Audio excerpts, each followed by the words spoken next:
जय श्री कृष्णा।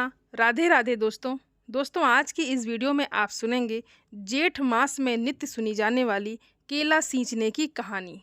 एक बार की बात है, एक बहुत ही छोटा सा गांव था। उस गांव में एक साहूकार दंपत्ति अपने बेटे, बहू और एक बेटी के साथ रहा करते थे। साहूकार दंपत्ति के बेटे की बहू जेठ के महीने में हर साल स्नान करने के बाद केले के पेड़ को सींचा करती थी। जब केले के पेड़ को सींचने के लिए और पूजा करने के लिए वो जाती थी, तो वो अपनी कुंवारी ननद को भी अपने साथ लेकर जाती थी। जब बहू केले के पेड़ को सींचती और उसकी पूजा करती, तो वो अपने मन में भगवान से यही कहती कि भगवान, अगर मुझे बेटा हो जाए तो मैं आपके साथ अपनी कुंवारी ननद का ब्याह करा दूंगी। और भाभी पूरे जेठ मास में केले के पेड़ को सींचती, पेड़ की पूजा करती और यही विनती करती। तब भगवान ने सोचा कि आज मैं इसकी सुन लेता हूँ, फिर मैं भी देखूँगा कि ये मेरे साथ अपनी नंद का विवाह किस तरह कराती है। और इस तरह से उस भाभी का पूरा जेठ मास इस प्रकार बीत गया। जेठ माह के 3-4 महीने के बाद ही अब उस भाभी को गर्भ रह गया और 9 महीने के बाद भाभी को एक बहुत ही सुंदर पुत्र पैदा हुआ। तब वो भाभी अपने वचन भूल गई, लेकिन भगवान नहीं भूले। अब उसके खूब सुंदर और स्वस्थ बच्चा पैदा हो गया। और जब बच्चे को वो पहली बार अपने मायके दिखाने के लिए लेकर जाने लगी, तब उसी रास्ते में वो केले का पेड़ पड़ा। और जैसे ही वो भाभी बच्चे को गोद में लिए हुए उस पेड़ के नीचे से जाने लगी, तब उस समय भाभी को एक आवाज़ सुनाई दी। आवाज़ कुछ इस प्रकार की थी कि अरे, तूने कहा था कि मुझे बेटा दे दो, मैं आपकी शादी अपनी कुंवारी ननद के साथ करा दूंगी। अब तू अपनी बात को पूरा क्यों नहीं करती? वो भाभी वहाँ से गुजरते हुए जब ये आवाज़ सुनी, तब वो ऊपर नीचे दाएं बाएं अगल बगल हर जगह देखने लगी कि ये आवाज़ कहाँ से आई, परंतु वहाँ उसे कोई भी दिखाई नहीं दिया। तभी उसकी नज़र केले के पेड़ के ऊपर पड़ी, जो कि ज़ोर ज़ोर से हिल रहा था। भाभी उस पेड़ को देखकर डर गई। उसे अपनी कही हुई बात सब याद आ गई। तब वो बच्चे को कस के पकड़कर ज़ोर से वहाँ से भागी। अब वो भाभी मायके पहुँच गई। मायके जाकर वो बड़ी ही बेचैन और उदास उदास रहती। तब उसकी माँ ने, उसके पिता ने, उसके भाई बहनों ने, सबने उससे पूछा कि तुम बहुत परेशान लग रही हो, क्या कोई बात है, तुम परेशान क्यों हो? लेकिन उसने किसी को भी कुछ नहीं बताया और वहाँ जितने भी दिन रही इसी प्रकार बेचैन और घबराई घबराई रहती थी। तो उसके दिन मायके में उसके दिन कुछ इसी प्रकार से बीते। अब वो मायके में दिन बिताकर अपने ससुराल वापस आ गई। ससुराल वापस आते समय वो उस केले के पेड़ के नीचे से नहीं आई। उसने कोई दूसरा रास्ता चुना और अब वो अपने ससुराल के घर पहुंच गई। ससुराल आने पर भी वो वैसे ही रहती, बड़ी दुखी और बेचैन रहती, घबराई घबराई रहती। तब उसके ससुराल वालों ने, उसकी सास ने, उसके ससुर ने, उसके पति ने उससे पूछा कि क्या बात है, तुम्हारे मायके में सब कुछ ठीक है ना? तुम इतनी परेशान क्यों हो? किसी ने तुमसे कोई छोटी बड़ी बात कह दी? बात क्या है, बताओ तो सही। जब तुम यहाँ से गई थी तब तो तुम बहुत खुश थी, अब क्या हो गया है? सभी ने उससे बहुत पूछा, लेकिन उसने किसी को कुछ भी नहीं बताया।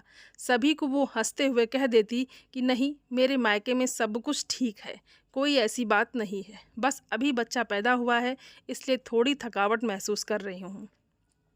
थोड़ा आराम करूंगी तो सब ठीक हो जाएगा। उसे मुरझाई हुई और उदास देखकर उसके पति उसको वैद्य, नीम हकीम के पास ले गए और उसे दिखाया। तब वैद्य ने भी यही कहा कि ये बिल्कुल स्वस्थ है। तब घर आकर उसके पति ने उससे कहा कि तुम मुझे सच सच बताओ, बात क्या है? तब बहू ने अपने पति से फिर वही बात कही कि मैं थक जाती हूँ घर का काम करने से। बहू की कही हुई ये बात उसके ससुर के कानों में पड़ी। तब उसके ससुर ने कहा कि घर का काम करने के लिए एक काम वाली लगा लेते हैं, बहू की मदद भी हो जाएगी और ये अच्छा भी महसूस करेगी और खुश भी रहेगी। और फिर घर में एक काम वाली रख ली गई, लेकिन बहू काम वाली आने के बाद भी दिन ब दिन सूखती जा रही थी। तब एक दिन की बात है कि घर के दरवाजे पर एक बहुत ही सुंदर नवयुवक आया। उसने साहूकार दंपति को प्रणाम किया और उनसे कहा कि मैं आपकी बहू का मुँह भोला भाई हूँ। तब साहूकार ने अपनी बहू को बुलाया और कहा कि बहू, तुम्हारा कोई मुँह बोला भाई आया है। ये सुनकर वो बहू दरवाजे पर गई और उस नवयुवक को देखकर वो उनसे कहने लगी कि तुम कौन हो? मेरा तो कोई मुँह बोला भाई नहीं है। तभी वो नवयुवक उससे कहने लगा, वो धीरे से उससे बोला कि मैं तो वही केले का पेड़ हूँ, मैं आपको याद दिलाने के लिए आया हूँ कि आप अपनी ननद से मेरी शादी कब करवा रही हैं। ये सुनते ही साहूकार की वो बहू दरवाजे पर खड़ी हुई थर थर काँपने लगी। तब वो नवयुवक घर के भीतर आ गया और साहूकार साहूकरनी के पास बैठकर उनसे बातें करने लगा। उसने उन्हें बताया कि बाबूजी, मैं बाहर गांव कमाने के लिए चला गया था जब मेरी ये बहन बहुत छोटी सी थी। अब कुछ दिन पहले ही मैं वापस लौटा हूँ, तो मैंने सोचा कि क्यों ना अपनी मुँह बोली बहन से मिल आऊँ। बस यही सोचकर मैं इससे मिलने के लिए चला आया। उसकी ये बात सुनकर साहूकार दंपत्ति उससे बोले कि अरे भाई, आए ही हो तो कुछ दिन हमारे साथ भी रह लो। ये सुनकर वो नवयुवक वहीं साहूकार के घर में ठहर गया। वो नवयुवक साहूकार परिवार को बड़ा ही भला लगने लगा। उसने वहाँ रहते हुए साहूकार परिवार के सभी लोगों का मन जीत लिया। तब साहूकार दंपत्ति ने अपने बहू के मुंह बोले भाई को अपनी लड़की के लिए पसंद कर लिया। जब बहू को इस बात का पता चला तो उसे बहुत ही खुशी हुई। वो अपने मन में सोचने लगी कि अगर ये विवाह हो जाए तो मेरी सब परेशानी दूर हो जाएगी, मेरा सारा दुख खत्म हो जाएगा। और ये सोचकर अब वो बढ़ चढ़कर उनके विवाह की तैयारियों में जोर शोर से जुट गई। खूब धूमधाम के साथ उस साहूकार की बेटी का विवाह हुआ और वो मुंह बोला भाई अपनी पत्नी को लेकर अब विदा होकर चला गया। समय खुशी खुशी बीतने लगा। अब कुछ दिनों के बाद राखी का पहला त्यौहार आया। तब साहूकार दंपत्ति अपने बेटे और बहू से कहने लगे कि रक्षाबंधन का त्यौहार आने वाला है, तुम दोनों ऐसा करो कि राखी बंधवाने के लिए तुम बहन के घर चले जाना, उससे राखी भी बंधवा आना और उससे मिल भी आना।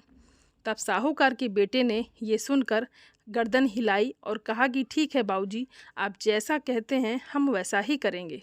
लेकिन जब इस बात का साहूकार के बेटे की बहू को पता चला तो उसके पाँव के नीचे से ज़मीन खिसक गई और अब वो तो सोच में पड़ गई कि कैसा मुँह बोला भाई, कैसा घर, अब मैं अपने पति को लेकर कहाँ जाऊंगी।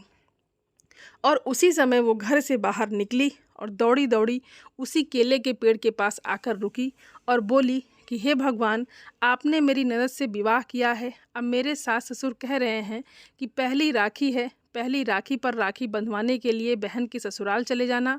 अब हे भगवान, आप ही बताओ मैं अपने पति को लेकर कहाँ जाऊँ। तभी वहाँ एक आकाशवाणी हुई और आकाशवाणी ने कहा कि तुम अपने पति को रक्षाबंधन के दिन इसी पेड़ के पास लेकर आ जाना, सब सही हो जाएगा। लेकिन तुम सवा पहर के लिए ही यहाँ पर ठहरना, इससे ज़्यादा देर तक यहाँ मत रुकना, तुम अपने घर वापस चली जाना। सवा पहर होने से पहले ही उस आकाशवाणी को सुनने के बाद उस बहू को बड़ी खुशी हुई और वो प्रसन्न मन से अपने घर आई। और जब रक्षाबंधन का दिन आया तब रक्षाबंधन के दिन वो साहूकार के बेटे की बहू अपने बच्चे और पति को लेकर उसी केले के पेड़ के पास पहुंच गई। वहां पहुंचकर उसने देखा कि केले के पेड़ की जगह एक बहुत ही सुंदर महलनुमा मकान था और वहां खूब सारे नौकर चाकर लगे हुए थे। ये देखकर वो साहूकार के बेटे की बहू बड़ी ही आश्चर्यचकित हुई और सोचने लगी कि वो नवयुवक जो कि मेरा मुँह बोला भाई था और मेरी ननद कितनी अच्छी ज़िंदगी जी रहे हैं। तभी साहूकार की बेटी उस महल से बाहर निकली। जैसे ही उसने अपनी भाभी को देखा उसके गले लग गई और अपनी भाभी से कहने लगी कि भाभी, आपने जेठ के महीने में जो केले के पेड़ को सींचा था उसका मुझे बहुत ही अच्छा फल मिला है। और फिर खुशी खुशी उस बहन ने अपने भाई भाभी और भतीजे को राखी बांधी और फिर उस भाभी ने भी अपने मुँह बोले भाई को राखी बांधी। सवा पहर होते ही वो अपने पति से कहने लगी कि चलिए, हमें बहुत देर हो गई है, अब हमें चलना चाहिए। बहन बेटी के घर रुकना ज़्यादा देर तक अच्छा नहीं होता। लेकिन उसके पति ने उसकी बात नहीं मानी। वो अभी अपनी बहन के घर और रुकना चाहता था, उसका अभी वापस जाने का मन नहीं था। तब वो भाभी अर्थात साहूकार के बेटे की बहू अपने पति से बोली कि हमारा बच्चा बहुत परेशान हो रहा है, हमें चलना चाहिए। अब वो साहूकार का बेटा और बहू अपनी बहन से विदा लेकर अपने घर की ओर चले।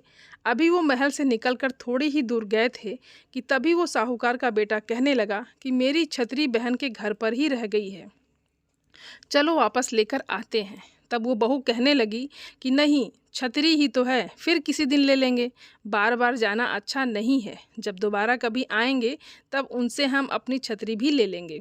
लेकिन वो साहूकार का लड़का नहीं माना और वो वापस चल दिया। जब वो उस स्थान पर पहुंचा तो वहां उसने देखा कि वहां महल नहीं था, वहां उजाड़ जगह पर एकमात्र केले का पेड़ ही था जिस पर उसकी छतरी लटकी हुई थी। उसको ये देखकर बड़ा ही आश्चर्य हुआ। उसने अपनी पत्नी से कहा कि तेरे मुँह बोले भाई का घर कहाँ गया? एक ही क्षण पहले यहाँ सब कुछ था और दूसरे ही क्षण में सारे ठाट बाट कहाँ गायब हो गए? तू मुझे सच सच बता दे, कहीं तूने मेरी बहन की शादी किसी भूत प्रेत से तो नहीं करवा दी है? तब वो बहू डरती हुई साहूकार के बेटे से बोली कि आप घर को चलिए, मैं घर चलकर आपको सारी बात सच सच बता दूंगी। और फिर वो दोनों अपने घर की ओर चले। घर पहुंचकर उसने अपने पति से कहा कि माँ और बाबूजी को भी अंदर बुला लो। तब उसके सास ससुर पति वहीं उसके पास खड़े हो गए। तब उसने सारी बात सच सच अपने सास ससुर और पति को बताई और कहा, मैंने जेठ के मास में पूरे श्रद्धा भाव के साथ केले के पेड़ को सींचा था और मैंने मन ही मन उनसे इस प्रकार से कहा था कि आपकी बेटी की शादी किसी और से नहीं, भूत प्रेत से नहीं, भगवान से हुई है। बहू के मुंह से ये बात सुनकर उसके पति सास ससुर बड़े ही खुश हुए। हे जेठ मास के देवता, जैसा फल आपने केले के पेड़ को सींचने का उस साहूकार के बेटे की बहू को दिया, वैसा ही फल सबको देना। इस कहानी को कहने वाले, सुनने वाले और हुंकारा भरने वाले सभी पर अपनी कृपा करना। बोलिए विष्णु भगवान की जय।